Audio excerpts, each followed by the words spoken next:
Okay. So, looking at the beginning of the Roman Empire and moving forward here. Now, before we actually hop into the notes, I want to take a second and show you on the map where we're talking about. We're going to go to, oh, sorry.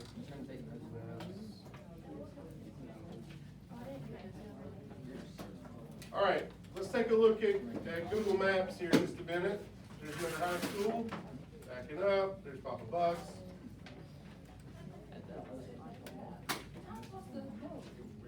All right, so we hop over this ocean. What is this?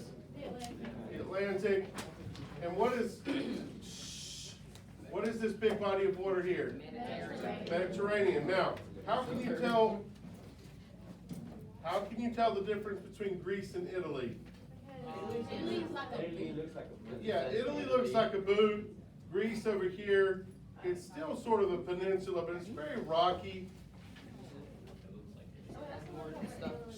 Y'all, there's a lot of us in here. We can't all talk at the same time. All right? They look like they're kind of far apart, but look right here. The bottom of the boot is not really that far from over here, the west coast of Greece. They're not really that far apart. So they take a lot of the culture. What did I tell you the main thing to remember about what the Italians, that is the Romans, thought about the Greeks? It's the height of civilization. The height of civilization. What do I mean by that? They thought they were the greatest, okay? They were just the tip top of the best, okay? Now, I say that they stole a lot of things from the Greeks. They didn't just like steal it, but they did, they modified some of it, improved on some of it as well, okay? So we're looking here.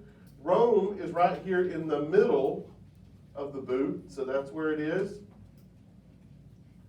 And you can see it's got this big sort of a perimeter. Atlanta's got a perimeter, by the way, big perimeter road. It's called I-285. It goes all the way around. But you go right here in the center and you begin to see some of their famous buildings. Y'all saw the Colosseum, right? All right. A couple other things. There's the Circus Maximus. What did I tell you about the Circus Maximus? They did the chariot. Yeah, that's where their chariot races were, okay? They would race around the middle. So we'll look at some of these important things in a minute, but we're going to go ahead and talk about how they got there to that boot. All right, so there was a group of people called the Latins that migrated into Italy around 800 BC, and they settled along a river. Can you imagine that? Does that surprise you? No, they all settled somewhere close to water. So they settled along the Tiber River, and those small villages eventually become linked together, and they form the city-state of Rome, okay? And it stays the city-state for a long time, but then they begin to spread out, and eventually they have control of the entire boot, or most of it, okay? Now, they're called the Latins. What language do they think they spoke? Latin, okay? They're Latin-speaking people, okay? Now, I was teaching Bible study the other night at church, and some people actually didn't know this, so I'll share it with you. Have you ever heard of a Romance language before? Yes. They say that Spanish and French and Portuguese, they're Romance languages. What does that mean? No. Softly spoken, is that what you think? That it's a romantic, it's not a romantic language, it's a romance language. That means it came from the Romans spoke it. So it's a Romance language. Is that how they came up with the word romance? No, that's not what they came from. But just for our purposes, Romance languages like Spanish, they came originally from what the Romans spoke. What did the Romans speak? Latin. So all of the Romance languages are based on what the Romans spoke, which is Latin. So all of those languages are based on Latin. So that's why you can hear certain words in certain languages. It's basically the same word. Okay? Like no. Isn't no the same in English and Spanish? Yeah. Right? Almost like the same, like, And in what?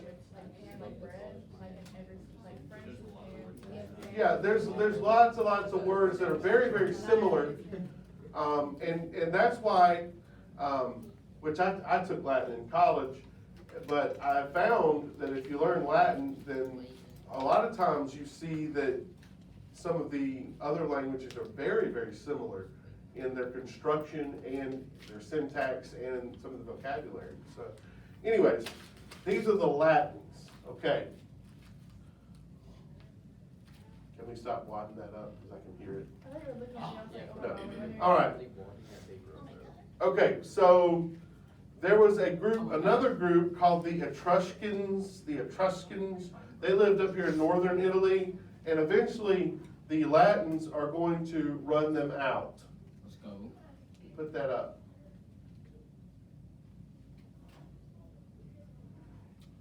All right. Sleep. Now, they began to borrow some of the ideas about democracy from the Greeks. Remember I told you they borrowed quite a bit from the Greeks. But their idea of democracy, they take it and they tweak it a little bit. Instead of saying everybody's going to vote on everything, like in a pure democracy, they decide to do something very similar to what we have here. Which is what? A republic. Okay? Now, a republic is a type of democracy. It's got another name. What would you call it? A representative democracy. All right? So what does that mean?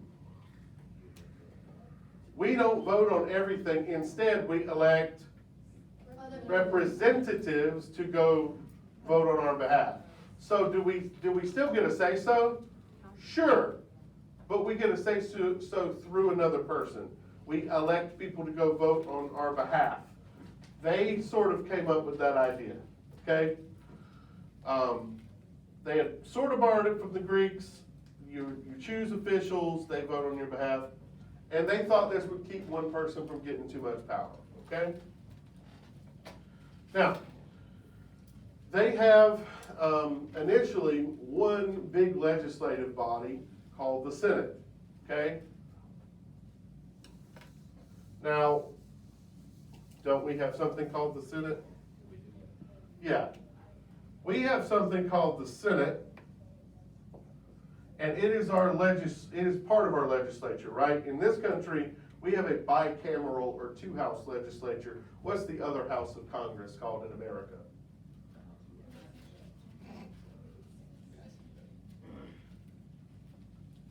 Is Matthew O'Connor the only one that knows this? Yes. Y'all don't know what the other house of Congress is called? It's, The other house. What, the House of Representatives? You got the Senate and the House of Representatives. Good. Even though he told you the answer, but still, I want to make sure you're on the same planet with me. We've got the Senate and the House. Now, we have three branches of government in this country. Our executive branch is led by who? Yeah, Joe Biden right now, the president. Okay? Does the Senate and the House, do they choose this person? No, there is a separation of powers, and in this country, our other branch of government is called what? Wait, Yeah. This is legislative, executive, judicial, okay? So at the top of judicial is the Supreme Court, all right? Unless you've got something to contribute, please don't say nonsense. You're wasting my video over here. Yes? So this one is like the patrician, is that what I'm saying? Yeah, we're getting into that. Okay, but it says word B and then it says like two blanks, but that's not up there. Okay, I'll tell you. All right, so this is the way it's set up in America. Now, I don't want you to get confused just because we stole the name Senate. Doesn't mean that our Senate is set up the same way. They have an executive, but the executive is controlled by the Senate, okay? In the Roman Republic, they have a Senate, and the Senate chooses from amongst itself two executives. To make things really confusing, they choose two consuls. Okay, consul number 1 and consul number 2. They're kind of like co-presidents. Okay, where did you reckon they got the idea of maybe having 2 leaders from? Was they the first ones to do that?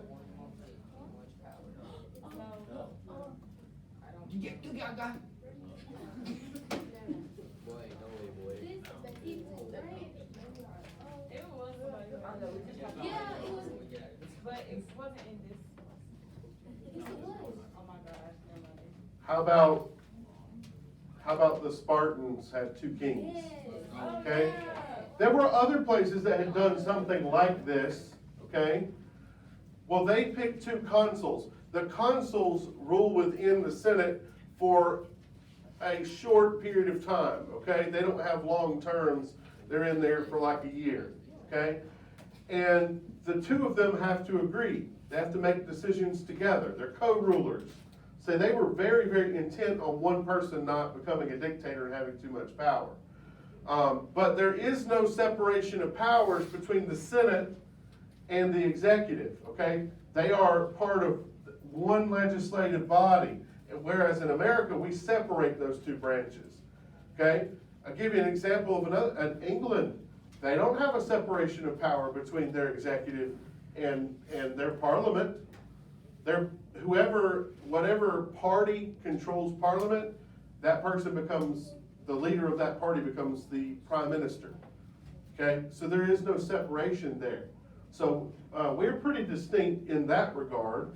But you know, they had some ideas that we borrowed from as Americans. We didn't totally copy it though. We came up with our own version. So how many people do we have in the American Senate? 32? 20. How many senators does each state have? 2 per state. How many states do we have? 50 something. We have 50. We have 50 states. So there are 100 senators. Let's go. Okay? Now, in the House of Representatives, it's based on population. The more people you have in your state, the more representatives you have. But in the Senate, it's equal. You'll learn about that in U.S. history a little bit. But the Senate was made up of 300 people. Okay? And you need to understand this. There are 2 levels in this society. Okay? Two important levels. There are other levels under that. Okay? The underlings and then the slave class and all of that. But what we have are the rich people, but they weren't just rich, they were landowners, okay? Landowners had all the power. They were called the patricians, okay? Guess what you had to be a senator? A patrician. Only patricians could be senators, okay? And then you've got the people who are under that. They're not poor, but they're not rich, okay? So we're gonna say they're not rich. So the middle class. Yeah, more or less, the bourgeoisie, okay? The plebeians, or the plebeians, okay? I don't care which way you say it, the short-term version, they actually still use this word in England to refer to people who are either newly rich, nouveau riche, or people who are not rich, maybe they're just doing okay, but they're not aristocracy. They would say plebs, okay? On the internet. So we've got the patricians and the plebeians, okay, or the plebeians, I don't care which way you say it, all right? But that's the two groups. So you could only be in the Senate if you were a patrician, and then the patricians selected two consuls from within themselves. So guess who had no power? The majority of the country, actually. The top had all the power, okay? That's pretty much how it is in a lot of countries today. How many of our 100 senators in America do you think would qualify as rich today in the United States? Probably 100. Most of them are probably rich. Do you know how much it costs to run for the Senate? You have to campaign, and it costs a lot of money to campaign. But see, the internet's changing that game a little bit. There was a lady in Montana who ran to be in the House of Representatives, and she was a regular type Joe, okay? I think she may have owned like a small business or something. She wasn't rich.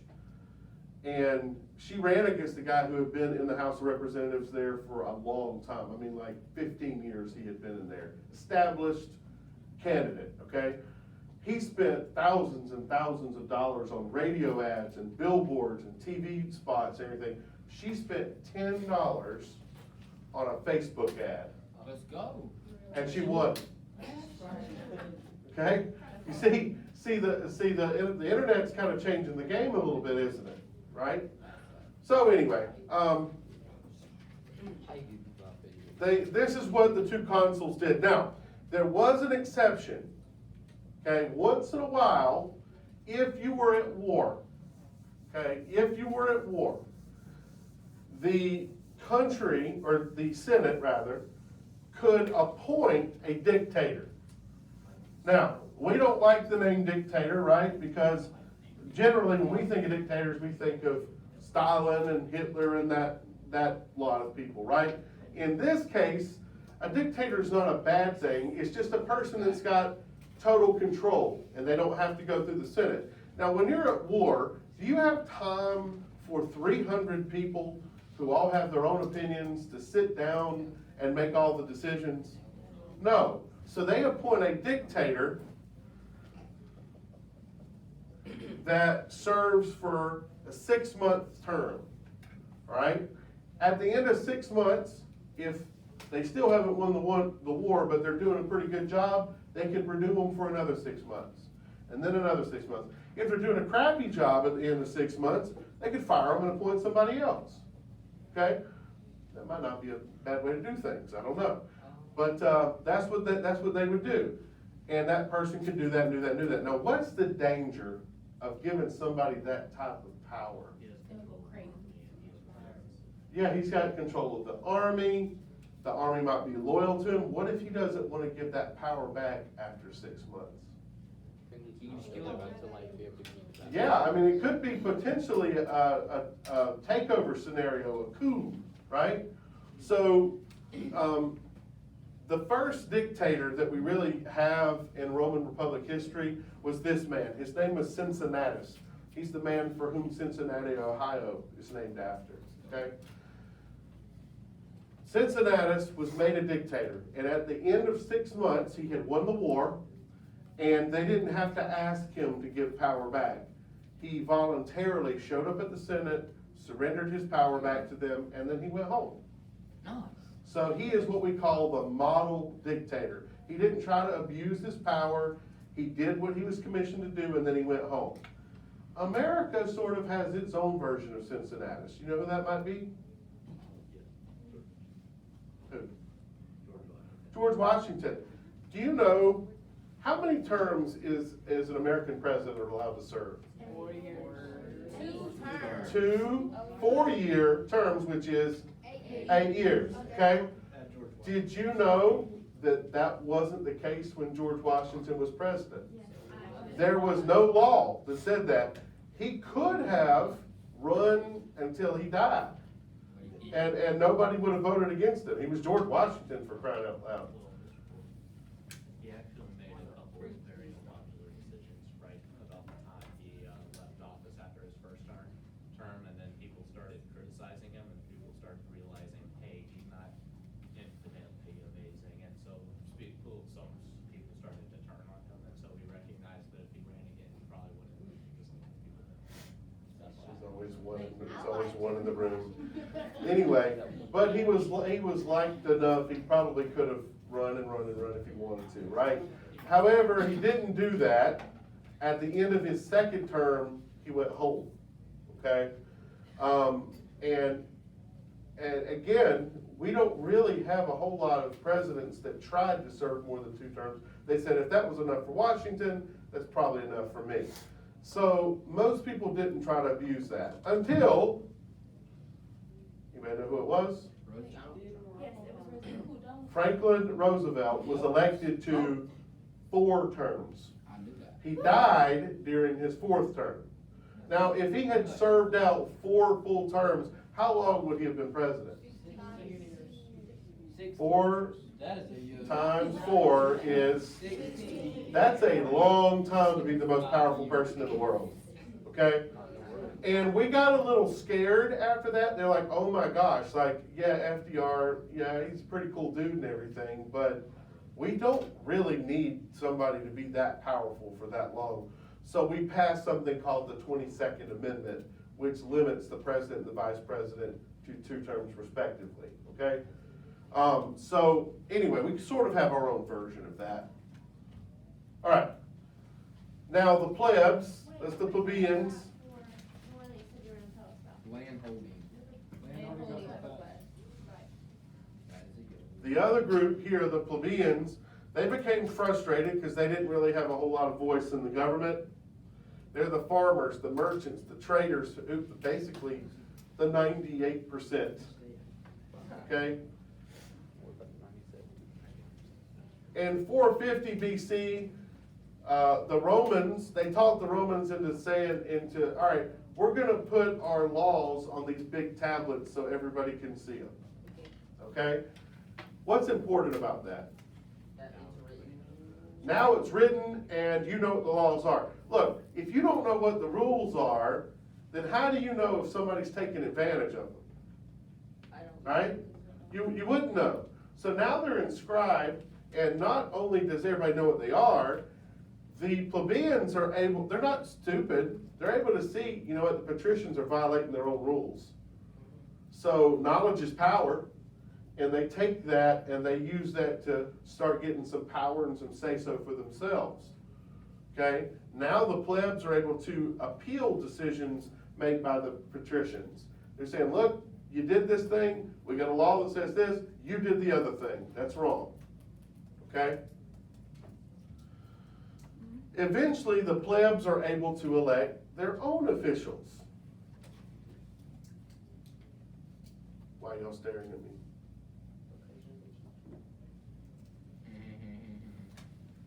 Thank you. Eventually, the plebs are able to elect their own officials, and they start electing their own assemblies. Now, we had a Senate, right? And that's made up of who? Patricians. Okay? That's the patricians.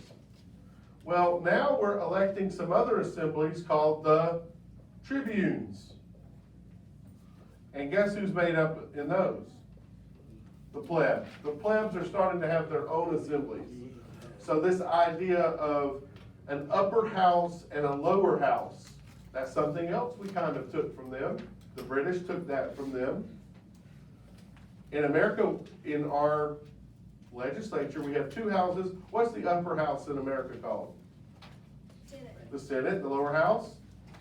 House of Representatives. Now, we don't call them that, but they basically are. Okay, when you're a senator, you're elected to a term of how long? Senators, how long are their terms? 6 years. 6 years. Go. Guess how many terms they can serve? 16. Indefinitely. You can serve as many as you want. Yeah, I knew that. That's a year. All right? In the House of Representatives, how long are their terms? 2 years. So they kind of go with the whims of the people, okay? Whereas the senators, you get elected, you're gonna be there for a little while, okay? Senators really don't start worrying about running for a reelection till like the last 2 years of their term. Then they're like, all right, time to start doing stuff. Time to start showing up at the Blooming Festival and kissing babies and shaking hands and acting like I give a crap, that sort of thing, right? That's what they do. That's what they do. Our representative for this area was John Barrow for a long time. And you never saw him until it was time for him to run for re-election. And then all of a sudden, oh, look, everybody, John Barrow's here. It's a big deal. He's here for the Blooming Festival. And he's walking around shaking hands and trying to be nice to people and stuff. And it's like, dude, we know why you're here. You don't like us. So, anyway, that's sort of another difference. In England, they've got an upper house and lower house. It's part of their parliament. They've got the House of Lords and the House of Commons. Same sort of setup. So, Is huh? that actually what they call it? Yeah. The House of Lords and the House of Commons. So the common people finally have some power, and they're able to stand up for themselves. Now, our Constitution, as I just told you, we took a lot of those ideas. The idea of the Senate, the veto, what's a veto? Oh, and I know. What? It's not an exception. Reject the law. Yeah, so like the president, if the president doesn't like a law that the legislature passes, he can do what? He can veto it. Now, in America, is that the end of it? It could be, but what if the Congress is like, no, we definitely want this to pass anyway? They can override the veto if they have enough people to do it, but that's very rare that they have enough people that agree to do that. But checks and balances, one group having limits on the other, okay, balancing out the power. Now, by 270 BC, Rome controlled most of Italy, and part of that was due to their very well-trained army. They've got citizen soldiers, okay? They treat their soldiers very well, they train them very well, they pay them very well. But also, they don't force people to serve in the army. Being in the army was something that people actually wanted to do for a career. Now, there's nothing like a volunteer, okay? I'd rather have an army full of volunteers that believe in the cause they're fighting for than a bunch of people that are just there for a paycheck any day. Wouldn't you? Well, somebody said, disagreed with me, why? Why would you rather have somebody who's a volunteer?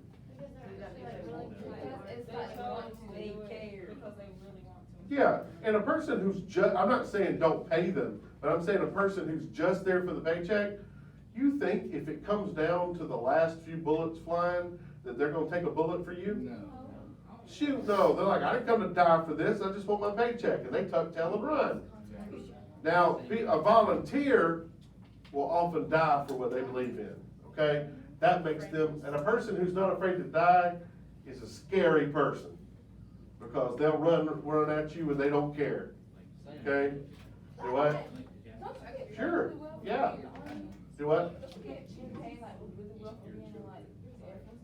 Yeah. Air Force a lot. Yeah.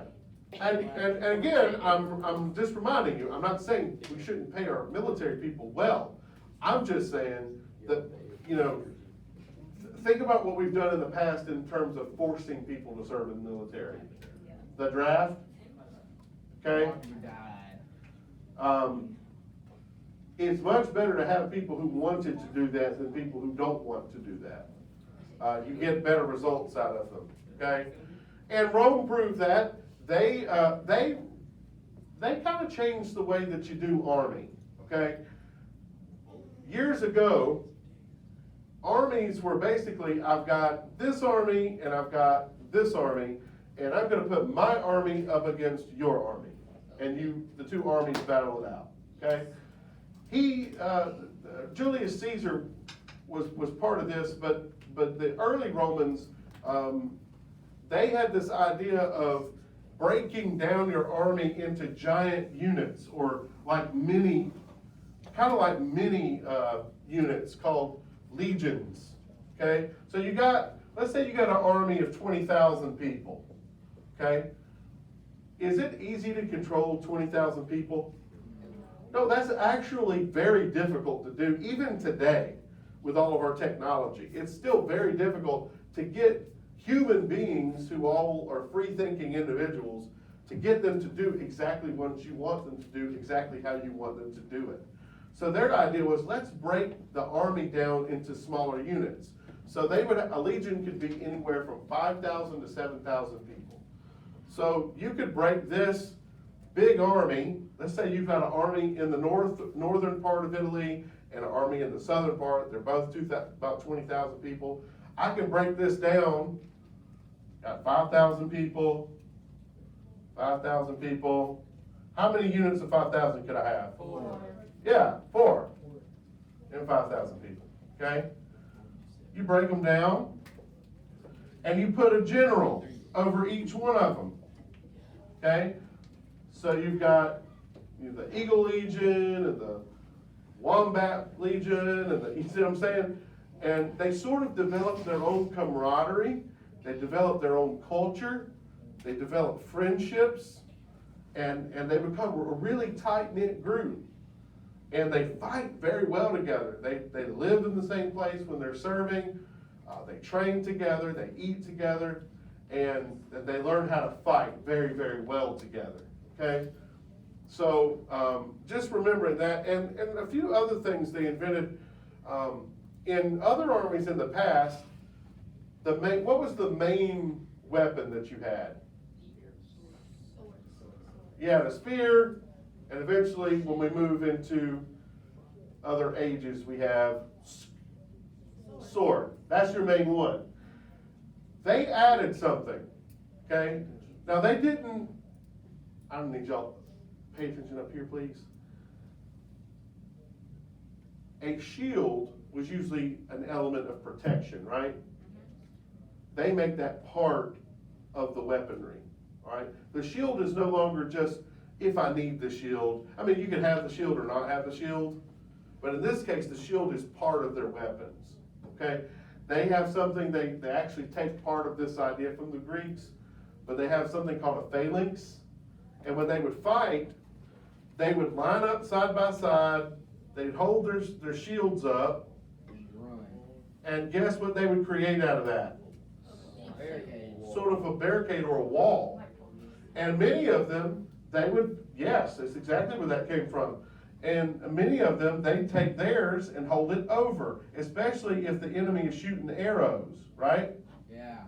And then what's that become? It's like a moving tank full of people.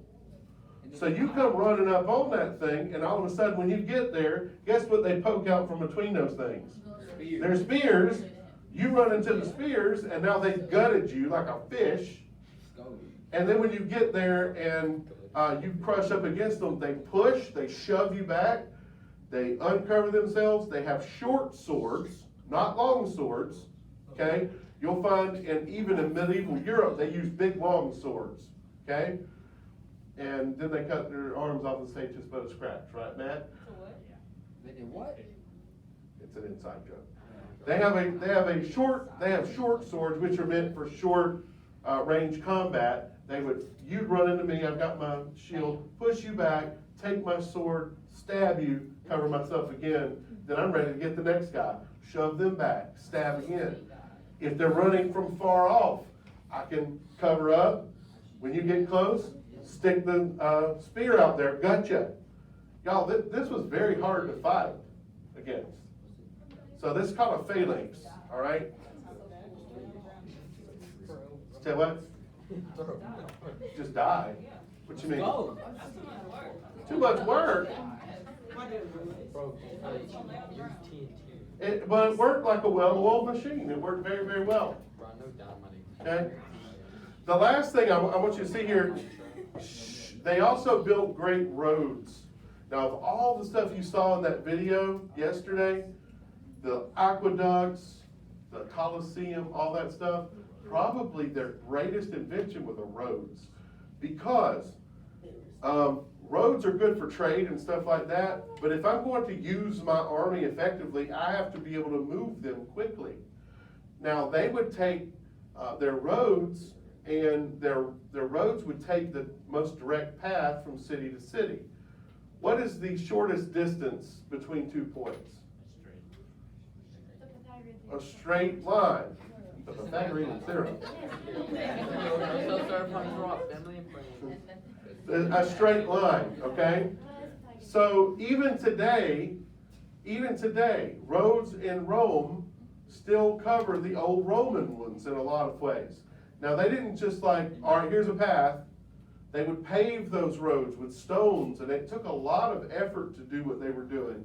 So watch this quick little video, and you see just how important those roads become.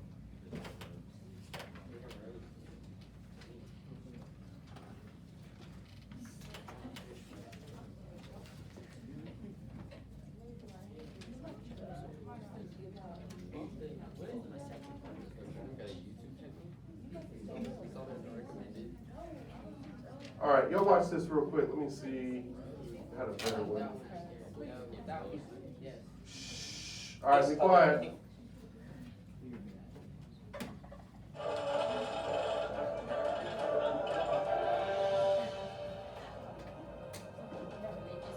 This is not the right one. Hey, would y'all stop talking, please? Make college easy because students have a lot to talk about. Oh, this is cool. Along the road. It's just what that road has looked like that has changed over time.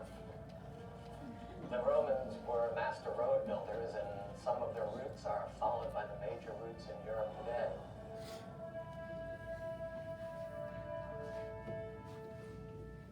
Before the Roman roads, going from, say, France to Italy, but going to wooden trackways to the forests and this sort of thing, it would be terrifying to me. To build an empire is to build a road system. The Romans built the first modern highway system. Put your heads up. These roads allow the Romans, a small group of people, to control an entire continent. But the Romans made many different kinds of roads, but primarily it was to facilitate communication and the quick marching of their armies from place to place. They could march their legions anywhere within the empire in 10 days. The Romans were able to not only move forces along the road system, but they were able to take goods and services that they were capturing and move them back into Rome. Some of the roads were made of stone, some of them made with gravel. Some of the roads in Britain were even made with iron ore. And Roman roads were very practical, often as straight as possible. The Roman road network in Europe alone covers over 56,000 linear miles. It was so extensive and marked by milestones that you knew where you were at almost any given point because the milestones told you how far it was to the next city. Without the roads, there would have been no Roman Empire. Rome's most lasting legacy in Europe is its network of roads. Okay, so they would put lots of effort into those roads, making sure that they were kind of waterproof, and that's why they've still stood up like that last one it just showed. It's been there, thousands of years. But those roads, that's how they moved their army around very quickly. Y'all, we did something very similar here in the United States. There's one of those important roads that's meant to move our army very quickly right here in Metter. What is it? The interstate. That's what the interstate system is, I-16. That's not there so you can get to Savannah quicker. It's really there so that we can move the army very quickly if we need to.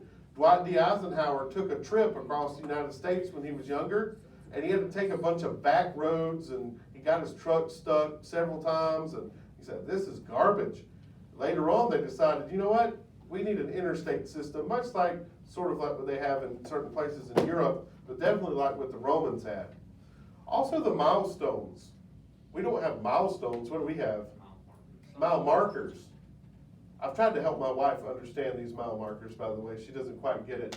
I tell her, you know, she'll ask me where I'm at on the way home, and I'm like, I'm at mile marker 90.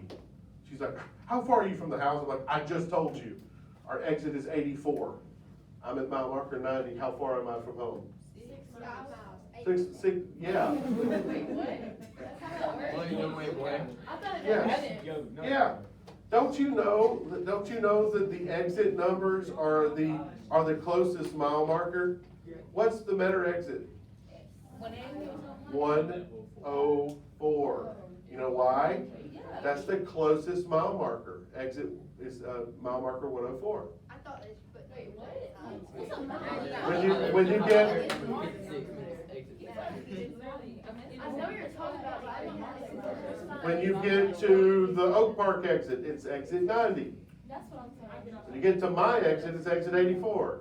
So, yo, but we didn't invent that. The Romans did that a long time ago. I'm gonna come to your house later.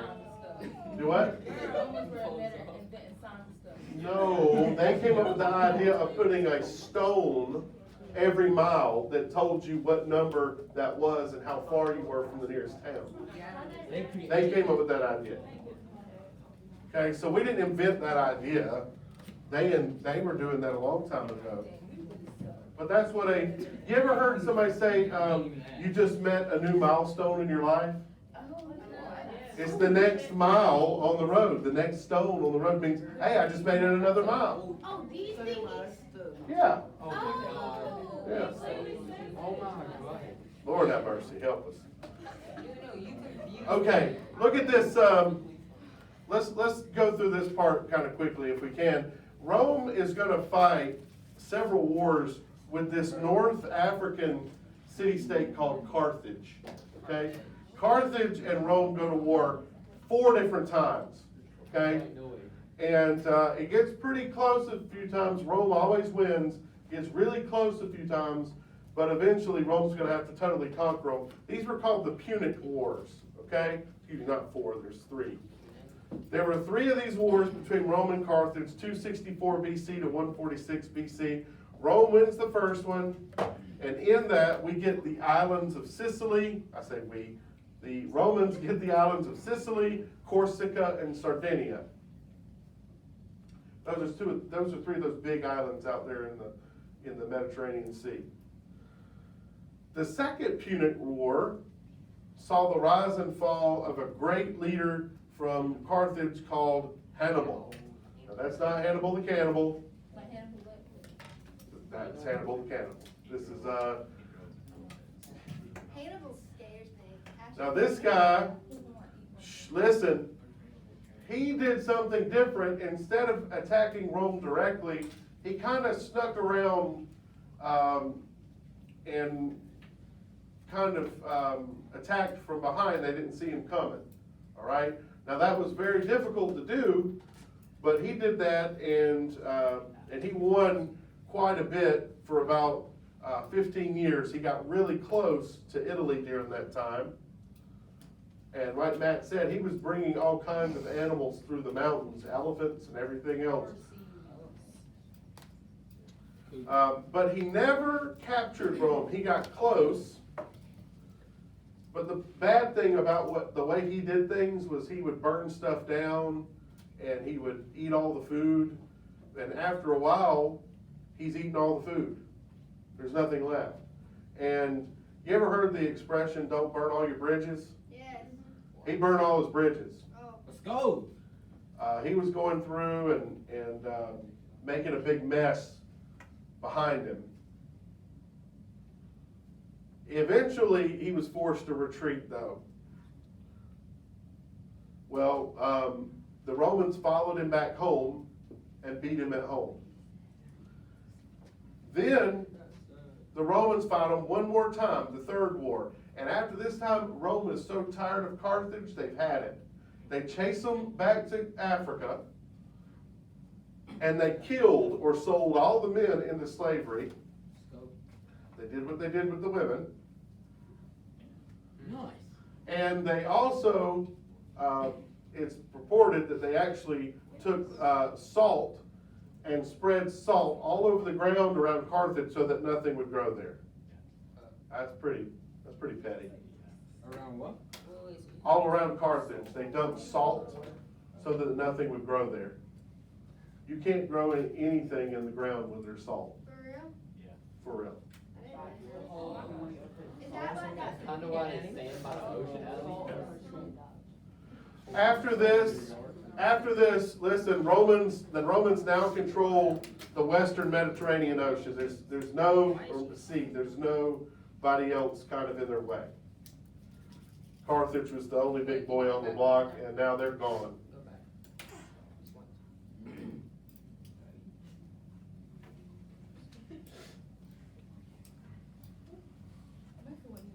These seats are really Alright, wait, yeah, alright, I'm done. Okay? Now, this is pretty much what the Romans controlled after they defeated Carthage. Everything you see there in yellow, that means they also have Greece. So they have taken over quite a bit. Now, eventually, they're going to control all of the Mediterranean Sea, but we're not there yet.